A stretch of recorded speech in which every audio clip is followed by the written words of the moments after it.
Welcome to Trapping Inc. I'm Rich Mellon. Well, trapping has a huge history in Canada. I mean, it's what was explored Canada, what formed Canada and made it the nation it is. And here in Alberta, we have some of the longest history of trapping anywhere in Canada. There's been trapping in this area for over 100 years. When was this cabin built? I think it was built in the early 60s from the writing on the walls inside and stuff. That's interesting. I mean, that's the heyday, right? Yeah, that's when everybody was after the elusive link, right? The lynx, yes, and that's what we're chasing today. Is we're out trapping lynx, and we're up here at Steen River, Alberta. Stick with us. Trapping is the cornerstone that Canada was built on. Brave and sometimes crazy men and women, fueled by the lucrative fur trade, explored and mapped our great nation.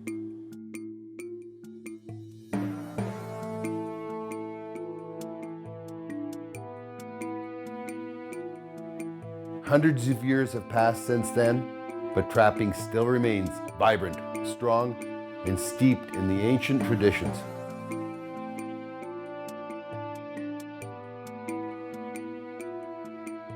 The fur bearers still follow the old paths and live as dictated by thousands of years of instinct.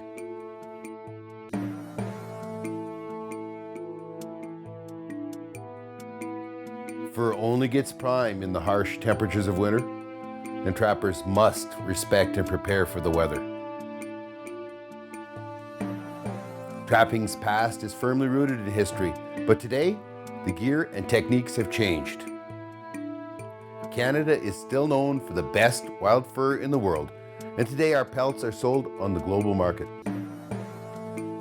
Our community is large, and our numbers are growing. We are trappers.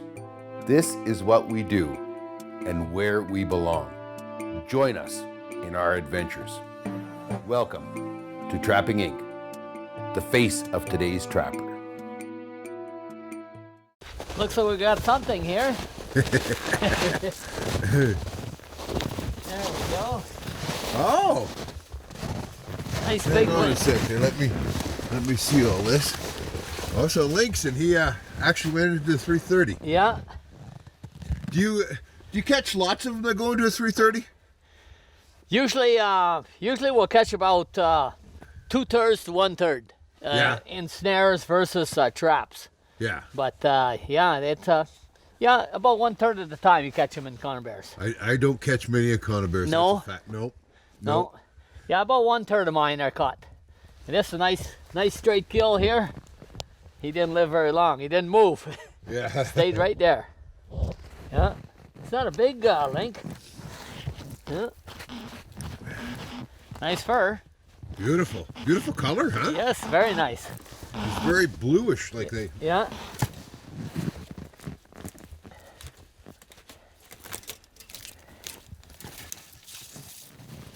Maybe we should talk about your Rennie and your Kevin's dad, and why are you here as a swamper? Well, I kind of, bad luck for him, good luck for me. He hurt his arm, and so he asked me if I'd come along, and I'm always very happy to tag along when it comes to trapping. Well, you know what I always say, and I always tell my kids, is that being a dad is a life sentence. Yeah. And plus we've got 3 generations here today, so exactly. that's great. Connor's here too, yeah. Yeah. So, no, it's a great lifestyle. There we go. Yeah. Look at that, huh? Beautiful. Yeah. Yeah, it ended very quickly there, didn't it? Yes, it did. Yeah, very nice. Yeah, and some of the best bait for link is link. Isn't that amazing, huh? Yeah, if you have link carcasses and stuff, it's always one of the best baits you can get for link. You know what amazes me about that? Because that meat hardly has any smell or anything. Yeah. You know, and it's just as bland and as white. I mean, I've ate lynx. Have you ate lynx? Yes, I have. Yeah, you know, we always refer to it as the other white meat, you know, because it is. It's white, it's bland. It's kind of like caribou. It tastes like whatever you put on it, right? Yeah, for sure. And yet it makes a phenomenal bait. Yes, it does. It does. Yeah.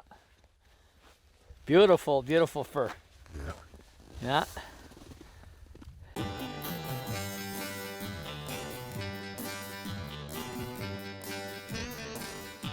Trapping Inc. is brought to you by these fine sponsors. Old Smokes Coffee, crafted coffee for the courageous. Get your favorite brew online at oldsmokescoffee.com. Halford's, unique beyond compare. In-store or online, we have all your trapping needs. Find us online at halfordsmailorder.com. Range Road Enterprises. See our full line of firewood processors, wood splitters, sawmills, and more online at range-road.ca. Carl's Ice Sport Optics. It's not just a rifle scope, it's a relationship for life. See the new V4 models online at gentech-intl.com. You can keep up with all the action at trappinginc.com or join our Facebook and YouTube sites.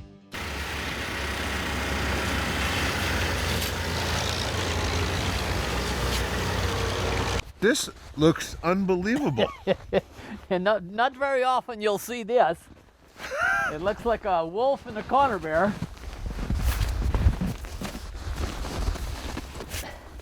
Wow. Look at that. Wow. Beautiful wolf. He just went right in there. That is crazy. That's the first, eh, Kevin? Yeah, that is for sure a first. Yes. I get lots of pictures sent to me and everything by people trapping, but I've never ever seen it myself. And he on set this. All 3 snares are on set. Yeah, he's knocked him over, huh? Yeah, probably a little too high for him and knocked him over. But that's something you'll see once in a lifetime. Wow. Beautiful. Let's get him out of here and have a look at him. You were saying that this was a year of first for you, Rainey. Yes, it is. I caught a coyote in a corner bear for the first time last week. Yeah. And now this is the first time. Now a wolf.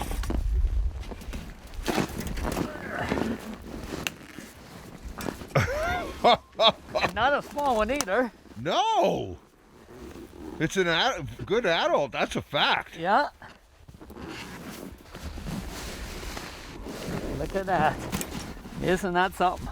Wow. Unbelievable. Nice kill. Looked like he didn't struggle or anything.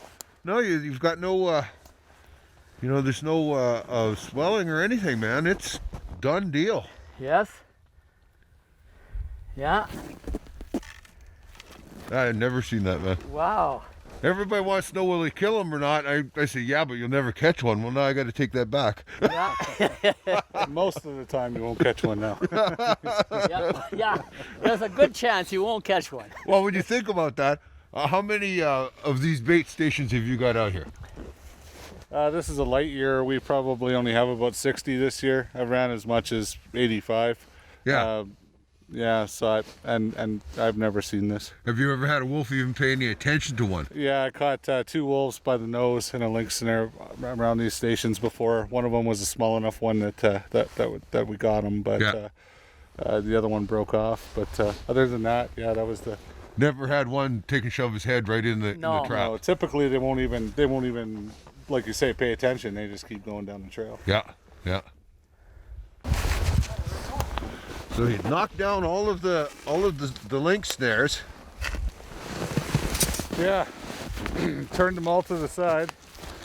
Looks like he marked the tree there, Yeah. and then for whatever reason decided to take a chance. That is crazy. That is. Must be one that got kicked out of a pack or something, huh? It had to have been starving, right? Has Yeah. to have been. Yeah. It's the only thing that would make sense. Because pack animals don't usually do that, but they do every now and then. They get kicked out. He doesn't look like he'd be an older wolf that would get kicked out of a pack, though. It's hard to say what happened there. Yeah. Is it a male or female? I didn't look. If you marked the tree, it must be male. Yeah.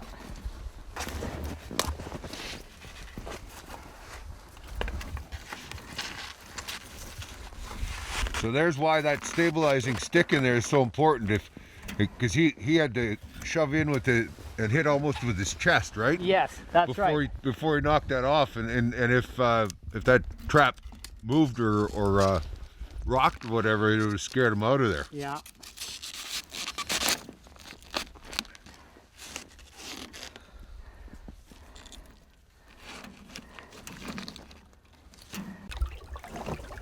And now for Halford's Trapper's Tip of the Week.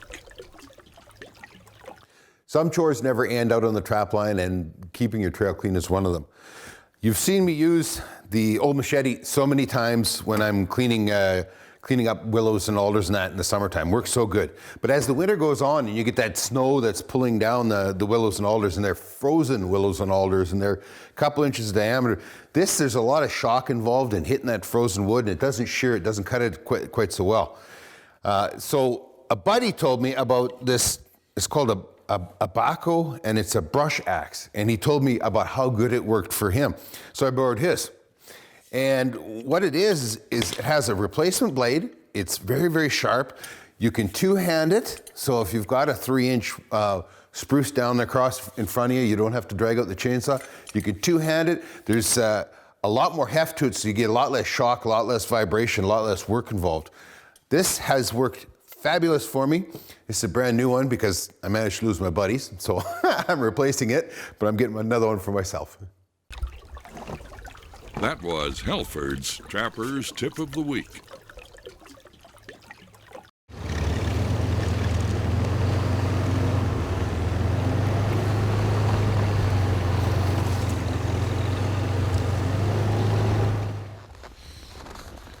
Alrighty?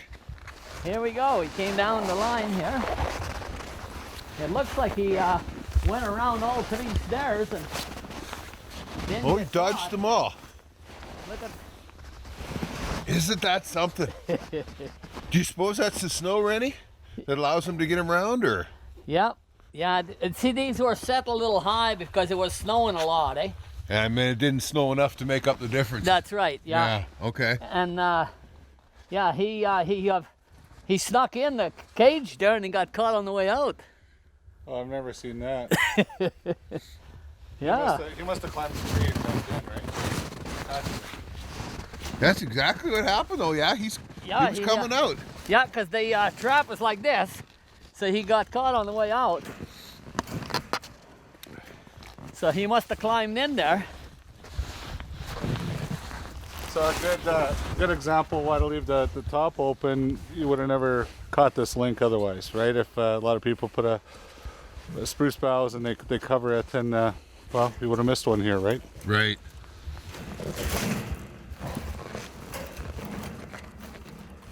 Looks like a fair-sized link, actually. Yeah, it It is. does. He looks really big. He looks really big for. You know what amazes me with these different cubbies is that you could have a cubby that will never produce an animal for years and years and years, and then all of a sudden you'll start getting one, every other week in it. I have that too. Yeah. I have that too. You know, this cubby here, I think this is one of our very first ones we built when we bought the line, and I didn't catch a single link until last year. Now it's one of our best ones. Yeah. You know, I have like martin boxes like that. Yeah. You know, like martin box this year that I never caught nothing in 5 years. This year, 3 martin, 2 fisher. Wow. The same box. You know. Nothing wrong with him, is there? No. I'm surprised though. I mean, everything's in the so far has been in the body grip trap, Yeah. and that's a big cat. Yeah, it is. That's gotta weigh 22, 23, huh? Yep. Thanks, Connor. You know, this size.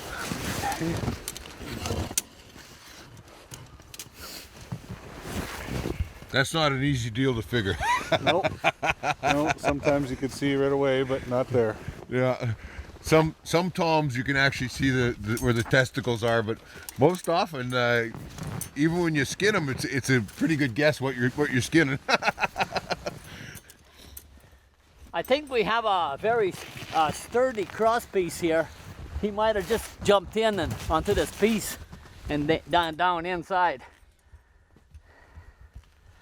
That's kind of cool. You'd like to figure out which one he climbed. He must have climbed this tree though, huh? Yeah, I would You'd say think so, yeah. Because it doesn't have branches on it. He could have got up high enough.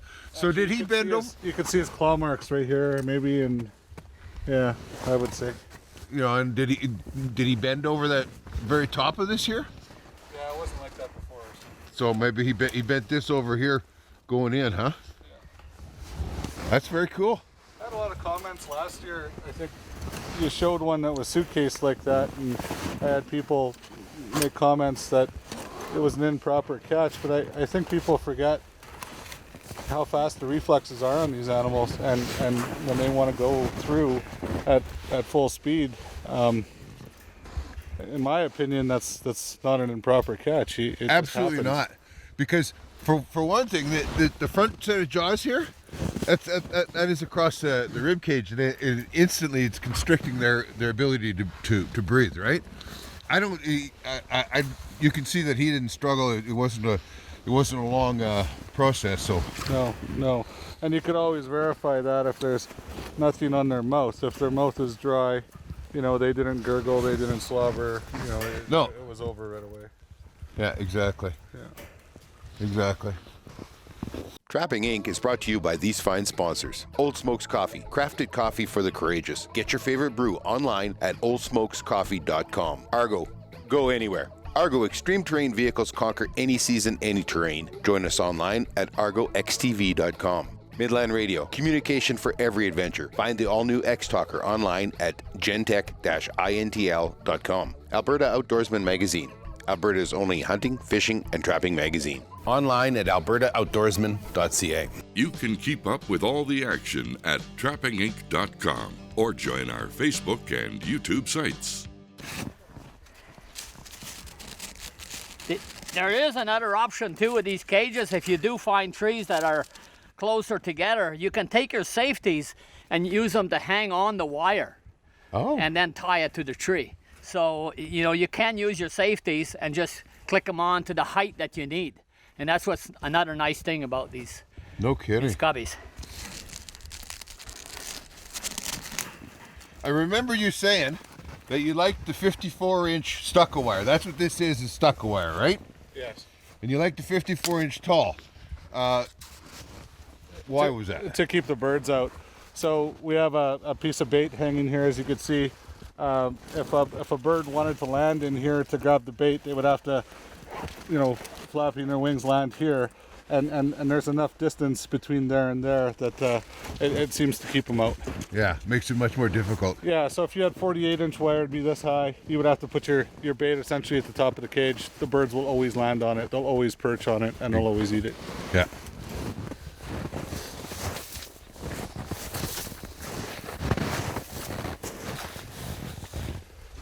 So what exactly went on here?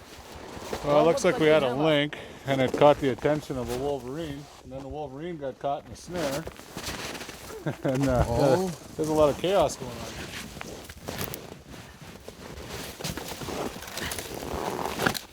Is he all there, Rainey? Yep, all there, not touched. It Perfect. looked like the wolverine was about to eat it, and then he went that way and got caught himself in a snare. Oh. Another good example of snares around a bait station.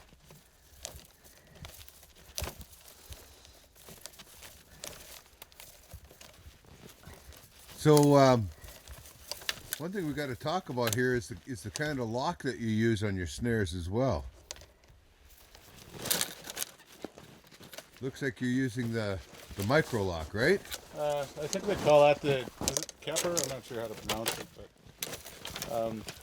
the only reason I prefer to use that one over the micro locks is it keeps the snare 90 degrees. I put a bend in the wire, and that way there, if the snare itself has any memory, it just works it out in the kink, right? So the snare always sits a little bit more square to the trail, which is important. And I don't know, your other option, I guess, is to use a micro lock with a breakaway. And if you use the breakaway, then it'll also work out the memory. Right. So either way. So the whole idea of using that style rather than a cam lock is for freezing rain, frost conditions. Well, unfortunately up here we don't get a whole ton of freezing rain. In fact, that's just about never. When it reaches November 1 around here, it typically doesn't go above 0 until April 1. So we don't get a lot of that everybody else does. I just use it strictly to keep the snares straight to the trail. All right. Had a perfect catch. Yeah, right. Nice high. Yeah, good entanglement. Well, you certainly didn't disappoint. Never ever seen a wolf caught in a 330 before. And they won't go near steel. I don't know. That's crazy, isn't it? Pretty special. Very special.